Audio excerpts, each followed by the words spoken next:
हं. आजच्या या सखोल चर्चेमध्ये आपण एका अशा विषयावर बोलणार आहोत जो ऐकायला खूप साधा वाटतो, पण तो तितकाच गुंतागुंतीचा आहे. म्हणजे आपण जेव्हा एखाद्या मोठ्या आणि आलिशान सुपरमार्केटमध्ये जातो ना, तेव्हा आपण काय बघतो? हं. अनेकदा आपण तिथे खूप आकर्षक आणि महागड्या ज्यूसच्या बाटल्या बघतो. अगदी बरोबर. आणि त्यावर मोठमोठ्या अक्षरात लिहिलेलं असतं की 100% प्युअर किंवा कोल्ड प्रेस्ड. आणि नो ॲडेड वॉटर. हो, आणि नो पल्प सुद्धा लिहिलेलं असतं. हो, तेच. तर समजा आपल्यापैकी एखाद्याला वाटलं की आपण एखाद्या बौद्ध भिक्खूला दुपारच्या वेळेत दान देऊया, आणि त्यासाठी यापेक्षा उत्तम आणि शुद्ध गोष्ट कोणती असू शकेल? आपण ती बाटली अत्यंत भक्तिभावाने विकत घेतो आणि त्यांना अर्पण करतो. हं. पण आपल्याला हे अजिबात माहिती नसतं की ती 100% शुद्ध बाटली देऊन आपण नुकतंच त्या भिक्खूला त्यांच्या मठाचा एक अत्यंत गंभीर आणि मोठा नियम मोडायला भाग पाडला आहे. बापरे! हे ऐकायला खूपच धक्कादायक वाटतं नाही का? पण हे अगदी खरं आहे. म्हणजे आपण एरवी अन्नाकडे फक्त कॅलरीज किंवा प्रोटीन्स आणि शरीराचे इंधन म्हणून बघतो. हो, तसंच बघतो आपण.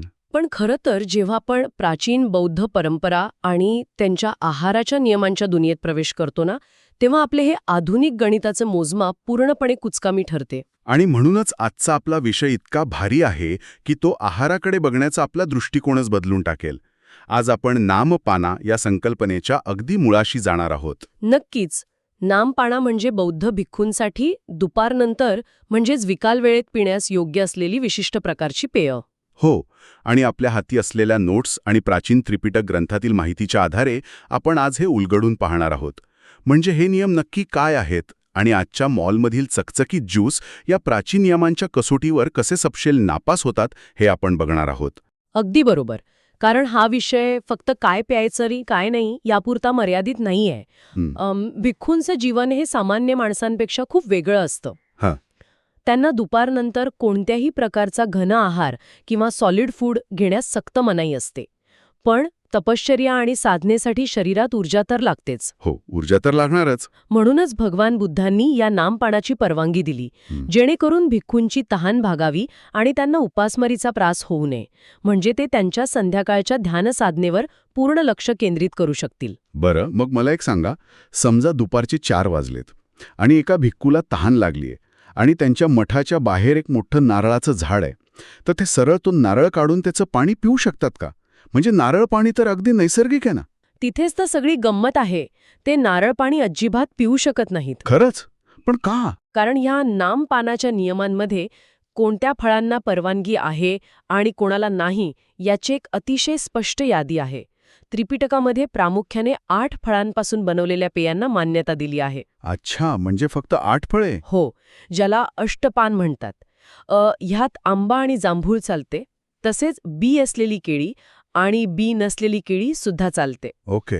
याशिवाय मसांग नावाची मधासारखी फळं आणि द्राक्षे चालतात. कमळाचं मूळ आणि लिची किंवा मप्रांग यांचाही यात समावेश होतो. म्हणजे ही ती 8 फळे आहेत जी चालतात. हो, आणि याशिवाय चिंच किंवा लिंबू आणि संत्री यांसारखी जी लहान फळे असतात ती सुद्धा चालतात. 1 मिनिट. म्हणजे लिंबू चालेल आणि संत्री चालतील, पण मगाशी तुम्ही म्हणालात तसं नारळ चालणार नाही? होय, नारळ अजिबात चालणार नाही. कलिंगड आणि फणस किंवा भोपळा सुद्धा चालणार नाही. काय सांगता? हो, खरबूज आणि पपई ही फळे देखील चालणार नाहीत. प्राचीन ग्रंथात या मोठ्या फळांना महाफल म्हटले आहे आणि ती दुपारनंतर पूर्णपणे वर्ज्य आहेत. हे तर एखाद्या नाईट क्लबच्या बाउन्सरसारखे झाले. बाउन्सर? ते कसं काय? म्हणजे जो दारात उभं राहून फळांचा आकार बघून त्यांना एंट्री देतोय. म्हणजे तू लिंबू आहेस आणि लहान आहेस मग चल जात, तू कलिंगड आहेस आणि खूप मोठे आहेस मग बाहेरच थांब. हा, अगदी तसंच. पण असं आकारमानावरून भेदभाव का?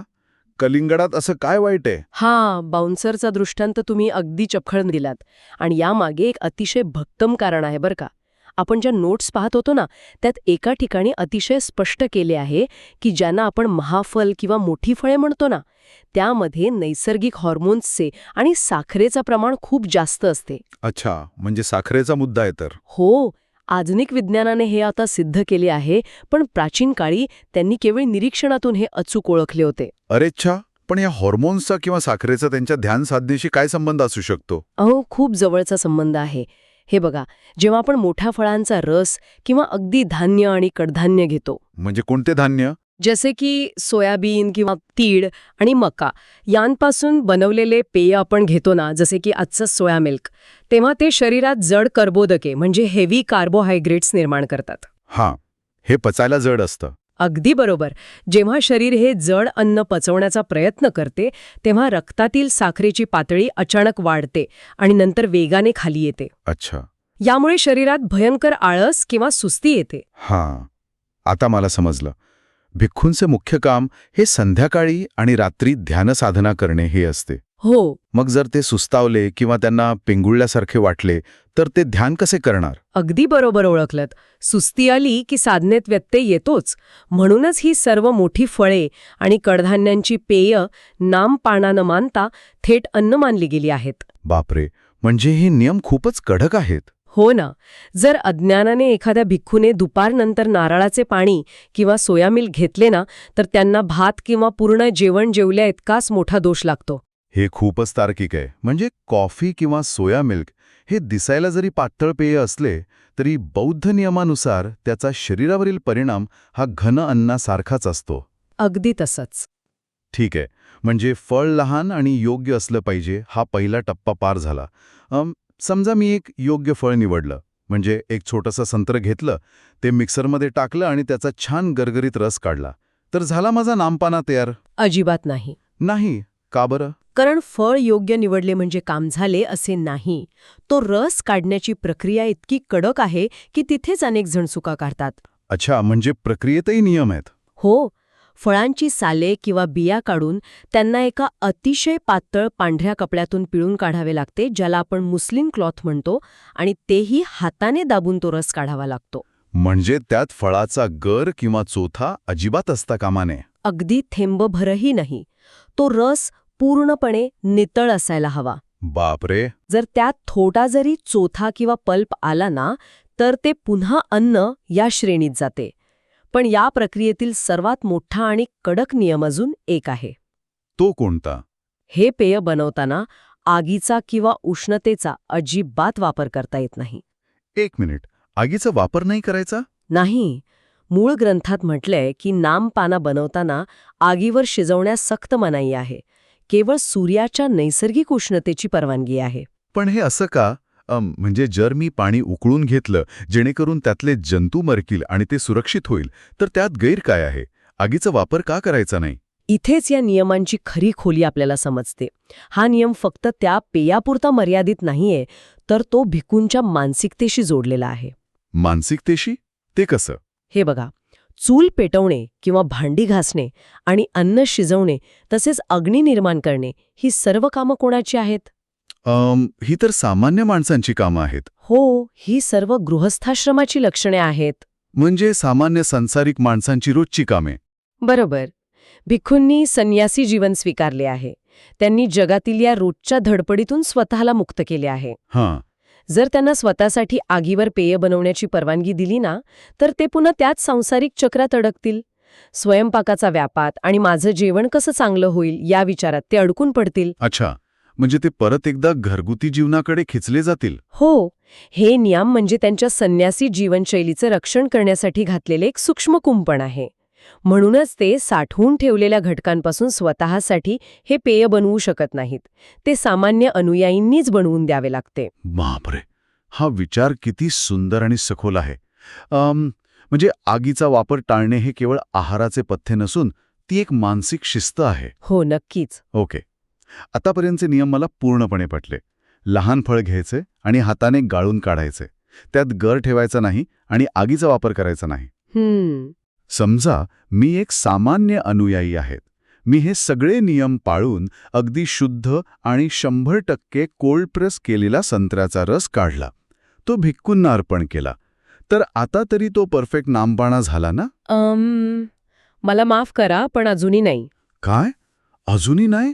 आता काय राहिलं? एक शेवटची आणि सर्वात महत्वाची अट अजून बाकी आहे. बापरे, आता कोणती अट? जोपर्यंत तुम्ही त्या 100% शुद्ध फळांच्या रसात साधे आणि खोलीच्या तापमानावर असलेलं पाणी मिसळत नाही ना, तोपर्यंत तो नामपाना बनत नाही. पाणी मिसळायचं? हो, केवळ फळ पिळून काढलेला 100% शुद्ध रस हा त्रिपिटकाच्या नियमांनुसार अन्न मानला जातो. त्यात पाणी मिसळणे अनिवार्य आहे. थांबा थांबा थांबा, हे मला अजिबात पटत नाहीये. का बरं? आपण एरवी बाजारात जातो तेव्हा भेसळ टाळण्यासाठी आपण 100% शुद्ध रस शोधतो, हो ना? आपण त्या शुद्धतेसाठी जास्त पैसे मोजतो. पाणी मिसळलेला रस म्हणजे आपल्याला फसवणूक वाटते. तेही खरंच आहे. आणि तुम्ही म्हणताय की भिक्खूंसाठी तो शुद्ध रस अन्न ठरतो. त्यात पाणी मिसळले तरच तो चालतो. हे तर पूर्णपणे उलटं तर्कशास्त्र आहे. म्हणजे शुद्ध गोष्ट नेहमीच चांगली असते ना? आधुनिक व्यावसायिक दृष्टिकोनातून ते उलटे वाटू शकते. आजच्या काळात 100% शुद्धता हे प्रतिष्ठेचे आणि उच्च गुणवत्तेचे लक्षण मानले जाते. पण प्राचीन तत्वज्ञानानुसार याचा अर्थ पूर्णपणे वेगळा आहे. तो कसा? जेव्हा आपण 100% शुद्ध फळाचा रस पितो तेव्हा तो अत्यंत तीव्र असतो. त्याचा गोडवा आणि त्याचा आंबटपणा किंवा त्याची चव अगदी जिभेवर रेंगाळते. तो रस आपल्या संवेदनांना आणि जिभेच्या चोचल्यांना तृप्त करतो. हो, साहजिकच आहे. फळाची खरी चव त्यातच असते. आणि तिथेच खरा धोका आहे. भिक्खूंचे जीवन हे वासना आणि आसक्ती कमी करण्यासाठी असते. अच्छा. जेव्हा आपण त्या 100% शुद्ध रसात पाणी मिसळतो तेव्हा आपण नक्की काय करतो? आपण त्या रसाची तीव्रता कमी करतो. त्याचा गोडवा आपण सौम्य करतो. एक प्रकारे आपण त्या पेयाचा अहंकार आणि आसक्ती कमी करत असतो. पाणी मिसळल्यावर तो रस खऱ्या अर्थाने फक्त एक पेय बनतो, ज्याचा एकमेव उद्देश तहान भागवणे आणि शरीर टिकवणे हा असतो. जिभेचे लाड पुरवणे हा नसतो. वा, हे ऐकून मी खरंच स्तब्ध झालोय. म्हणजे पाणी मिसळणे हे भेसळ नसून ती एक आध्यात्मिक प्रक्रिया आहे. रसाचे अन्न असण्याचे गुणधर्म मारून टाकून त्याला साधेपणाच्या पातळीवर आणणे हे खरोखरच अफाट आहे. हो ना? आणि आता मला समजायला लागलंय की आपण सुरुवातीला सुपरमार्केटमधील ज्यूसच्या बाटलीचं उदाहरण का घेतलंय. बरोबर. आता तुम्हीच विचार करा, बाजारात मिळणारे जे महागडे टेट्रापॅक किंवा ज्यूसच्या बाटल्या असतात त्यांचे काय? हो, अनेकदा लोक भक्तिभावाने मॉलमधून डझनभर ज्यूसचे बॉक्सेस विकत घेतात. त्यावर मोठ्या अक्षरात लिहिलेलं असतं 100% पर्ल फ्री आणि नो ॲडेड शुगर किंवा प्युअर ज्यूस. लोकांना वाटतं की आपण अगदी योग्य नामपाना दान करत आहोत, पण त्यात तर पाणीच नसतं. म्हणजे ते आधीच नियमातून बाद झाले. केवळ पाणी नाहीये म्हणून ते बाद होत नाहीयेत. तर त्यामागे एक आणखी मोठे तांत्रिक कारण आहे. अजून एक कारण, ते काय? बाजारात मिळणारे हे सर्व पॅकेज ज्यूस एका विशिष्ट प्रक्रियेतून जातात, ज्याला आपण पाश्चरायझेशन म्हणतो. हो, पाश्चरायझेशन. दूध किंवा ज्यूस जास्त काळ टिकावे आणि त्यात बॅक्टेरिया होऊ नयेत म्हणून आपण हे करतो. अगदी बरोबर. पण ही प्रक्रिया कशी होते? या प्रक्रियेत ज्यूसमध्ये असलेले सूक्ष्म जंतू मारण्यासाठी त्याला अत्यंत उच्च तापमानावर गरम केले जाते आणि मग लगेच थंड केले जाते. म्हणजेच या प्रक्रियेत थेट कशाचा वापर होतो? उष्णतेचा, आगीचा. आणि मगाशी आपण काय पाहिलं? नामपाना बनवताना आगीचा किंवा उष्णतेचा वापर सक्त निषिद्ध आहे. अगदी बरोबर. बौद्ध नियमानुसार उच्च तापमान वापरल्यामुळे हे पॅकेज्ड पेय आगीवर शिजवलेले मानले जाते आणि म्हणूनच दुपारनंतर भिक्खूंसाठी ते पूर्णपणे निषिद्ध ठरते. हे एखादे कंपनीच्या कॉम्प्युटर सिस्टमसारखे आहे. ते कसं? समजा तुम्ही सिस्टम सुरक्षित ठेवण्यासाठी एक अतिशय महागडं आणि top class antivirus software install करताय, पण ते इन्स्टॉल करण्याची कृतीच कंपनीच्या मूळ प्रायव्हसी पॉलिसीचा भंग करते. अच्छा. म्हणजे जी गोष्ट सुरक्षिततेसाठी बनवली आहे तीच गोष्ट नियमांचं उल्लंघन करते. हा दृष्टांत अगदी योग्य आहे. इथे आधुनिक अन्न सुरक्षा आणि हजारो वर्ष जुने प्राचीन नियम यातील हा थेट संघर्ष आहे. हो, कारण पाश्चरायझेशन तर महत्वाचं आहे ना. नक्कीच. पाश्चरायझेशन हे मानवी आरोग्यासाठी आणि अन्नातून होणारी विषबाधा टाळण्यासाठी अत्यंत महत्वाचे आहे. त्याशिवाय आजचं जग चालूच शकत नाही. पण तेच पाश्चरायझेशन प्राचीन नियमांचा थेट भंग करते. हां, खरोखरच एक मोठा पेच प्रसंग आहे. कारण ज्या व्यक्तीने ती ज्यूसची बाटली दान केली तिचा हेतू अतिशय शुद्ध होता, पण प्रक्रियेतील अज्ञानामुळे ते दान तांत्रिकदृष्ट्या कुचकामी ठरले. म्हणूनच या परंपरेचा मूळ गाभा समजून घेणे आवश्यक आहे. श्रद्धेला जेव्हा ज्ञानाची जोड मिळते तेव्हाच ती कृती खऱ्या अर्थाने फलदायी ठरते. अगदी खरंय. कोणाला खरोखरच दान करायचे असेल ना, तर मॉलमधून रेडीमेड ज्यूसचा बॉक्स घेण्यापेक्षा स्वतःच्या हाताने ताजी लहान फळे पिळून आणि त्यात थोडे पाणी मिसळून देणे हे अधिक योग्य ठरेल. या संपूर्ण चर्चेवरून एक गोष्ट स्पष्ट होते की हे प्राचीन नियम केवळ शरीराचे वजन मोजण्यासाठी नव्हते, तर ते मनातील आसक्तीचे मोजमाप करण्यासाठी होते. होय, नक्कीच. आपण पाहिले की 19व्या शतकात आलेल्या पॅश्चरायझेशन या तंत्रज्ञानामुळे हजारो वर्ष जुना नियम कसा मोडला गेला. पण आता आपण अशा एका युगात प्रवेश करत आहोत जिथे तंत्रज्ञान निसर्गाच्याही 2 पावले पुढे जात आहे. म्हणजे तुम्हाला भविष्यातील अन्न निर्मितीबद्दल बोलायचंय का? होय, आपण आज फळे आणि झाडे किंवा आगीबद्दल बोललो, पण येणाऱ्या 10-20 वर्षात काय होईल? आपण आता लॅब ग्रोन अन्नाच्या युगात प्रवेश करत आहोत. हे खूप वेगाने घडतंय. भविष्यात जेव्हा सिंथेटिक हायड्रेशनचं तंत्रज्ञान येईल, अशी पेय जी प्रयोगशाळेत रसायनांपासून तयार होतील, ज्यात ना कोणत्या झाडाचा संबंध असेल, ना फळाच्या आकाराचा आणि ना आगीचा. बापरे. तेव्हा हे हजारो वर्षे जुने नियम त्या नवीन तंत्रज्ञानाला कसे स्वीकारतील? जेव्हा अन्नाची मूळ व्याख्याच बदलेल, तेव्हा कायद्याचे शब्दशः पालन कशाच्या आधारावर केले जाईल? हा खरोखरच एक अस्वस्थ करणारा आणि अतिशय कुतूहलवर्धक प्रश्न आहे. निसर्ग आणि तंत्रज्ञान यांच्यातील सीमारेषा जेव्हा पुसट होईल, तेव्हा हे प्राचीन नियम टिकून राहतील की त्यांना नवा अर्थ शोधावा लागेल, हे पाहणे नक्कीच रंजक ठरेल. तर श्रोते हो, पुढच्या वेळी जेव्हा आपण दुकानातून 100% प्युअर ज्यूसची बाटली विकत घेऊ, तेव्हा नक्की विचार करूया. शुद्धतेची व्याख्या केवळ त्यात काय आहे यावरून ठरत नाही, तर ती गोष्ट कशी आणि कोणत्या हेतूने बनवली गेली आहे यावरही ठरते. आजच्या या सखोल चर्चेमध्ये आपण इथेच थांबूया. विचार करत रहा आणि नवीन गोष्टी शिकत रहा.